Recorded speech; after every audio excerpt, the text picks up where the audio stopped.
Assalamualaikum warahmatullahi wabarakatuh. Selamat malam, salam sejahtera bagi kita semua, sahabat SPM dimanapun berada. Mungkin yang lagi denger ini ada yang dengarnya malam-malam, ada yang dengarnya pagi ataupun siang. Bersama gua Fajar Sidik. Jadi selama 30 menit ke depan gua bakal nemenin lu semua di acara yang paling kece, yaitu adalah review IHSG. Jadi keep stay tune, nyamankan posisi duduk ataupun tidur bisa, yang penting pakai headset ataupun lebih baik sebenarnya berada di depan laptop, jadi bisa sekalian kita belajar analisa bareng kayak gitu. Jadi kita akan mulai dari yang namanya seperti biasa IHSG. Apa sih yang terjadi selama IHSG hari ini kayak gitu. IHSG hari ini bisa dilihat di sini bahwa IHSG koreksi hingga 1,265%, yaitu break dari supportnya di 5.820 sekian menjadi 5.760 gitu.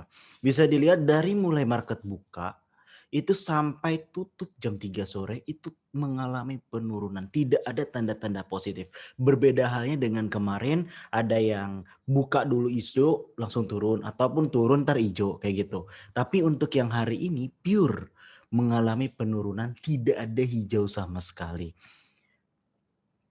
Bisa dilihat di sini untuk yang namanya jumlah transaksi sekitar 10T. Jadi di sini masih dibilang perputaran uang di IHSG ini masih dibilang sedikit. Why? Karena biasanya umumnya itu adalah 20T. Berarti di sini bisa menggambarkan bahwa ya bursanya masih sepi gitu. Belum benar-benar ditoleh banget sama para investor asing yang sudah menarik uangnya gitu. Banyak yang masih mengambil sikap untuk yang namanya hold atau wait and see, atau memasukkan asetnya itu ke yang namanya lebih ke safety, entah itu ke obligasi ataupun ke emas. Itulah makanya emas dalam beberapa waktu mengalami kenaikan kayak gitu. Karena kenapa? Karena tingkat ketakutan akan terjadinya second wave COVID-19 itu tinggi gitu. Bisa dilihat di sini asing keluar hari ini ya, per hari ini adalah sebesar totalnya 278 miliar. Luar biasa gede sih, 278 miliar. Di mana di reguler itu sebanyak 269, artinya sekitar 10 M itu keluar dari pasar nego. Biasanya ada maksud-maksud tertentu kenapa dia keluar di pasar reguler dan keluar di pasar nego. Ada ketakutan tersendiri yang dibentuk oleh asing. Kenapa dia keluar di dalam jumlah atau di waktu yang bersama dalam jumlah yang besar gitu. Itu yang harus kita cermati. Di sini bisa dilihat memang 270 miliar, dari mana di sini bisa dilihat domestik tetap yang banyak malah yang serok harganya. Walaupun gitu, apa sih penyebab kenapa IHSG ini mengalami penurunan? IHSG ini mengalami penurunan itu tidak terlepas ternyata, yaitu terlepas dari yang namanya jual. Jadi asing itu 200 berapa T tadi, 200 berapa miliar tadi, 270 miliar itu merupakan menjual saham Bank BUMN. BMRI dan BBCA dijual asing. Ingat tuh, BMRI dan BBCA dijual asing. Dengan dijual asing ini berarti menjadi tanda. Menjadi tanda apa? Karena ini adalah bulan Mei, berarti ada yang udah termasuk Q1 ya, kuartal 1 udah keluar ataupun ada yang belum. Kita harus cermati nih, BMRI apa BBCA sudah keluar kuartalnya apa belum. Jika belum, ini menjadi pertanda bahwa rata-rata bank BUMN itu akan mengalami penurunan untuk earning per share. Kenapa? Ini menjadi indikasi awal. Awal apa indikasinya? Adalah asing. Asing keluar dalam jumlah banyak, nego dan reguler, ini menandakan indikasi sesuatu. Di mana asing kompak keluar dari bank BUMN berarti mengindikasikan ada masalah di sana. Artinya karena ada masalah di sana kita harus cermat nih, strateginya juga harus tepat. Kenapa? Jangan sampai bank BUMN itu istilahnya lagi drop, terus kita, gajah nih nurunin. Lah, udah dikasih ciri-cirinya, udah dikasih indikasi-indikasinya, terus kita tetap hold. Terus karena turun kita nyalahin gajah gitu. Itu salah. Kenapa? Udah dikasih ciri-ciri artinya udah mau kiamat nih. Terus kita nggak tetap beribadah buat mendekatkan diri kepada Tuhan. Ya udah berarti lu yang salah, lu yang bego gitu loh. Bukan gajahnya, karena udah dikasih indikasi-indikasi tuh dari alam, udah memberikan indikasi, terus lu nggak sadar gitu. Itu kalau misalkan tujuannya adalah swing ataupun tujuannya adalah daily trader. Berbeda halnya kalau lo nginvest. Makin turun, makin hajar kalau saham-saham bank BUMN kayak gitu. Di sini juga tercatat ada 10 top gainers dan 10 top loser. Untuk top gainers itu sebesar 34,9. Jadi ada tiga yang arah ya. ARI, ikan sama LMSH 34,9%, 31,4 sama 24,9.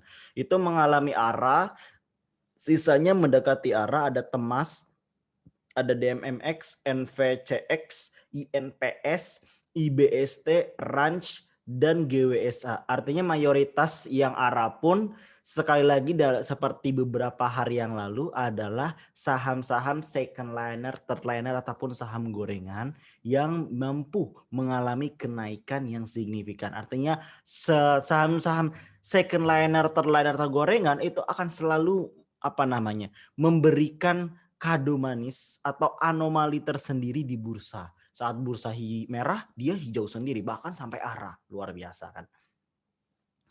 Lalu untuk top loser, seperti biasa ARB kembali, Lucy minus 9,0%. Bisa minus 9 ya.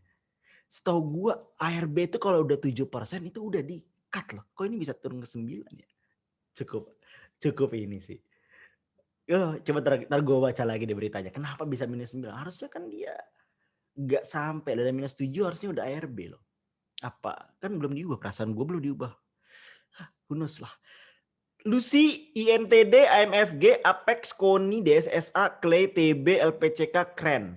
Nah, sama juga untuk yang mengalami ARB ataupun top loser pada 19 Mei 2021 itu berasal dari second liner dan third liner. Jadi ada yang memberikan ya seperti sebuah dua belah mata pisau. Ada yang runcing, ada yang tumpul. Nah, tinggal pertanyaannya jackpot kayak gitu. Jadi kalau dalam kondisi kayak gini lebih ke sebenarnya pemahaman terhadap bandarmologi itu penting banget gitu. Mana yang termasuk top loser dan mana istilahnya yang bakal naik dan bakal turun gitu, dan bagaimana strategi yang tepat. Nah, gimana itu tahu semua? Sebenarnya itu berasal dari pengalaman gitu. Bagaimana mempelajari satu emiten yang dipelajari secara terus-menerus dan evaluasi, maka kan ketemu pola yang tepat gitu. Selama itu belum dipelajari, jangan harap untuk sukses di pasar modal, khususnya sebagai living for trading. Gitu.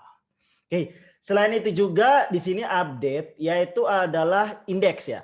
Dari mulai composite, ya karena Bank BUMN yang merupakan salah satu backbone dari IHSG, jadi wajar aja IHSG itu mengalami penurunan gitu sebesar 1,266 sekian. Indeks LQ45 1,56% minus. Jakarta Islamic Index 1,89%, Kompas 100 1,72% minus.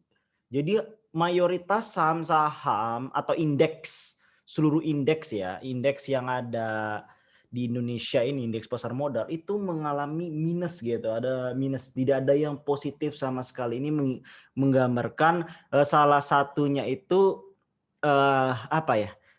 hopeless yang terbentuk ya, walaupun 1 koma ini ya nggak terlalu parah sih gitu, nggak terlalu parah, atau istilahnya bisa dibilang koreksi normal aja di sell on my kayak gini ya.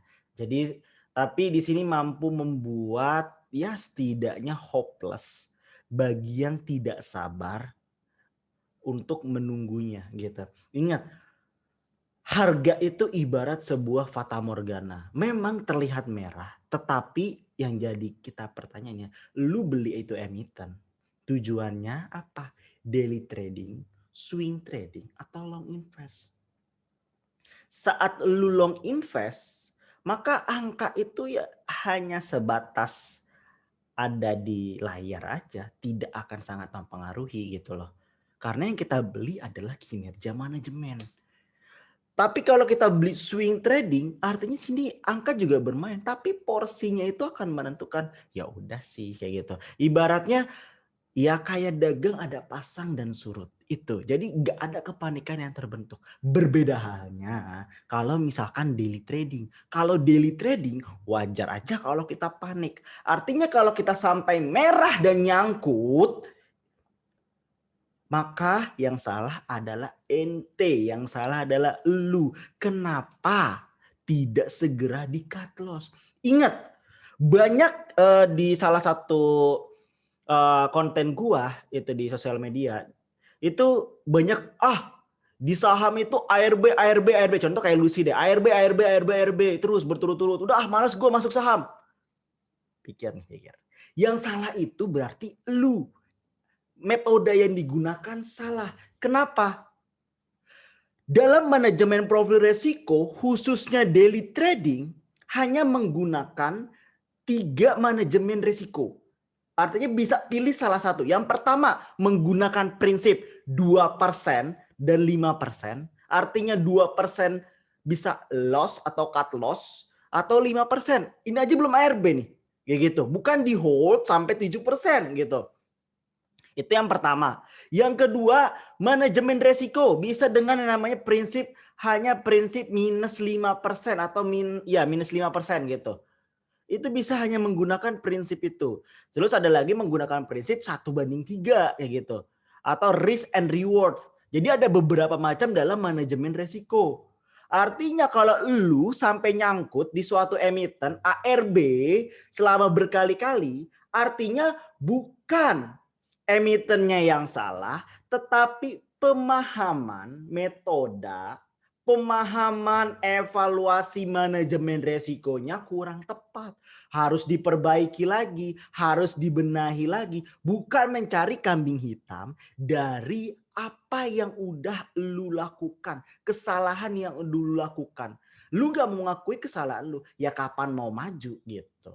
Sorry ya sambil agak ngegas gitu. Karena gatel aja gitu lah. Banyak yang ngeluh terhadap keputusan yang diambil sendiri gitu loh. Ya kadang kocak sih. Oke, itu sekilas. Sekarang kita mulai narik garis IHSG-nya ya. Sekarang IHSG bisa dilihat di sini.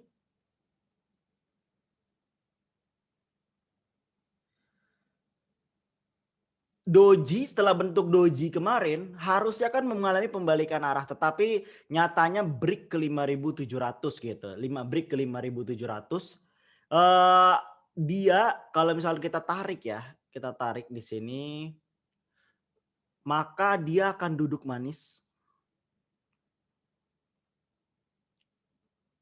Nah, akan duduk manis 5722. Jadi besok itu akan mengejar menuju 5722. Kenapa seperti itu? Karena trennya itu adalah tren turun, dan di sini pola yang terbentuk ini memungkinkan untuk lebih turun lagi gitu untuk dari IHSG itu sendiri gitu. Jadi untuk besok 5722 adalah 5722, jangan menyalahkan bahwa nanti IHSG masih merah. Artinya di sini strategi yang digunakan harus yang tepat gitu. Jangan panik gitu. Artinya merah mulu, merah mulu. Emang lagi zamannya sell on my. Jadi ya rata-rata akan mengalami merah dibandingkan hijau. But it's okay gitu loh. Karena memang udah siklusnya seperti itu. Dari tahun ke tahun seperti itu.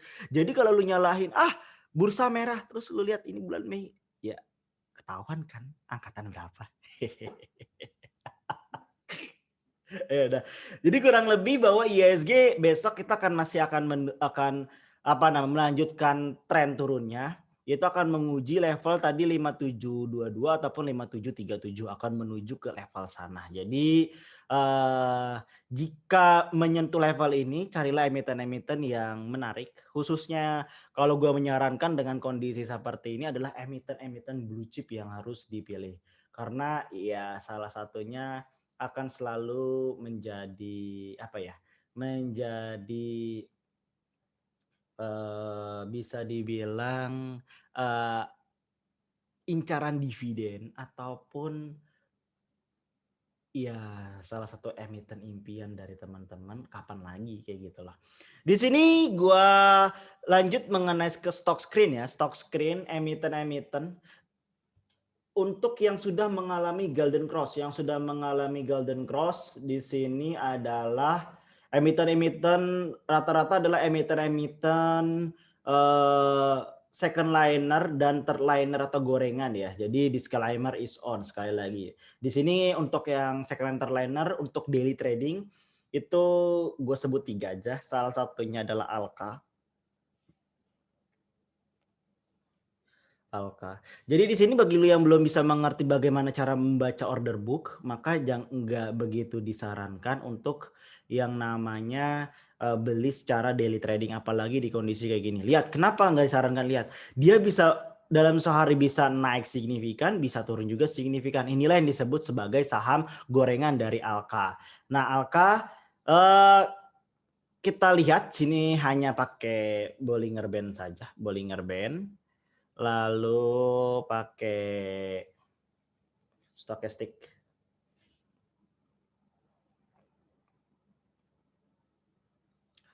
Cukup 2, selalu kita ubah ke 5 minutes untuk besokannya. Nah, ini bisa dilihat di sini bahwa sebenarnya dia masih mengalami penurunan gitu. Artinya pada awal pembukaan bursa nanti akan cukup akan mengalami penjualan. Setelah sampai ke titik psychologist, inilah titik terbaik untuk beli gitu. Atau kalau misalnya kita ngelihat di sini, maka harus di bawah ini gitu. Harus di bawah yang namanya middle band untuk membeli saham emiten Alka. Tapi ubah dulu ke 5 menit. Kenapa? Kalau kita ngelihat ke daily, maka ini merupakan titik psikologis nih. Ini yang disebut golden cross nih. Ini namanya titik psikologis untuk melakukan pembelian. But tidak disarankan dengan harga beli 262. Jadi kalau udah kayak gini, aduh beli di berapa ya? Maka jawabannya ubah ke chart 5 minutes kalau secara teknikal. Tapi beda lagi kalau kita menggunakan konsep bandarmologi, yaitu melihat order book gitu. Mungkin di pelajaran ataupun di materi-materi kedepannya di video ini akan kita bahas bagaimana cara membaca menggunakan order book gitu.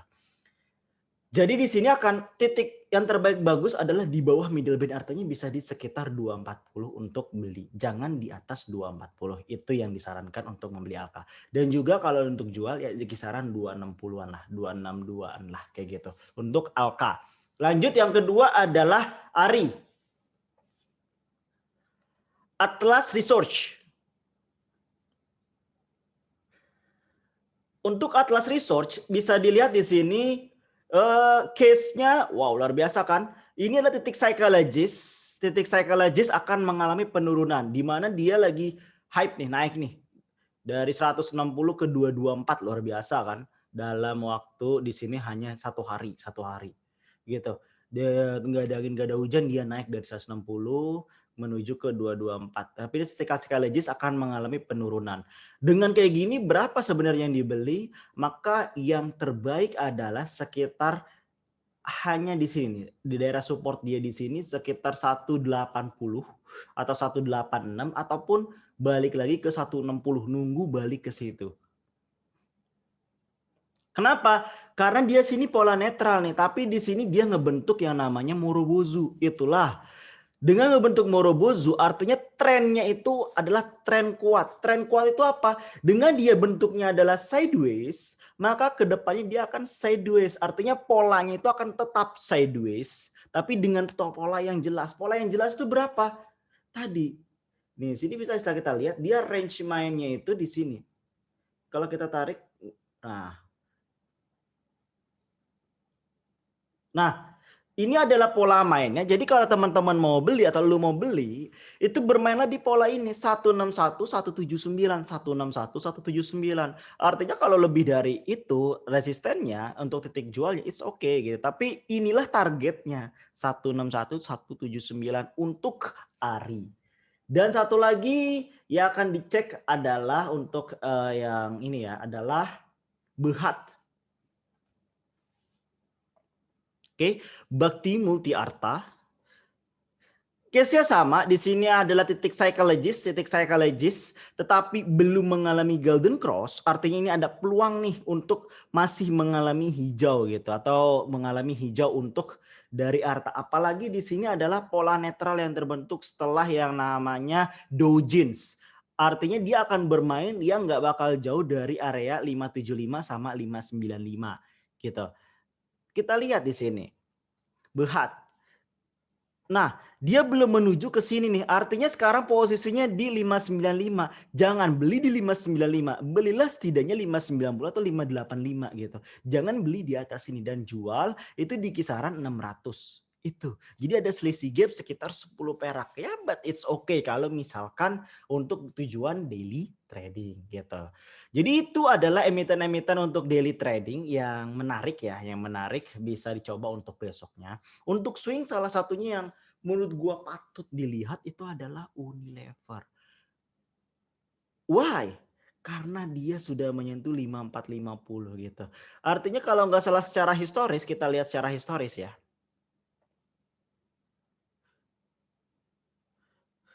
Kita lihat secara historis.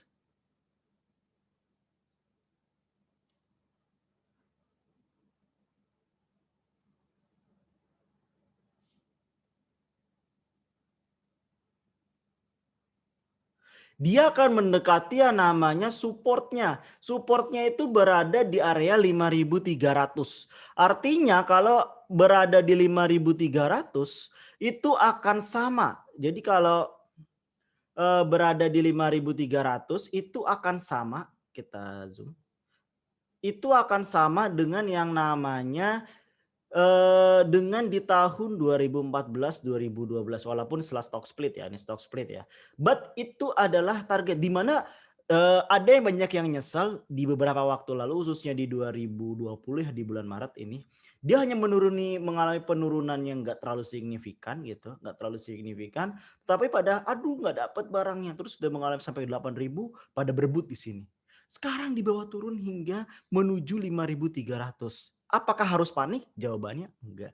Inilah saatnya untuk serok. Why? Karena tidak lain tidak bukan.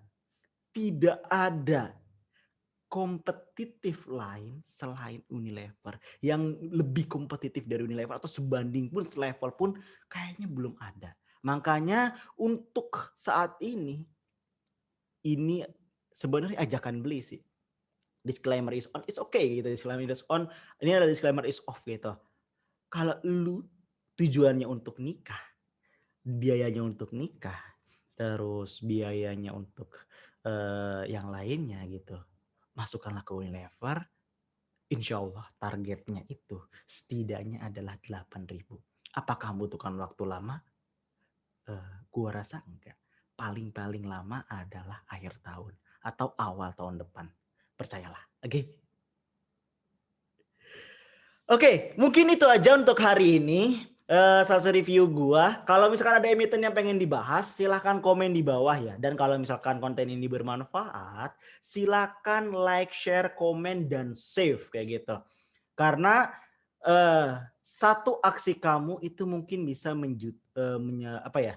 menyelamatkan hidup suatu orang. Kenapa? Karena mereka tersadar yang namanya belenggu. Belenggu dari yang namanya pompong. Belenggu yang namanya kepanikan.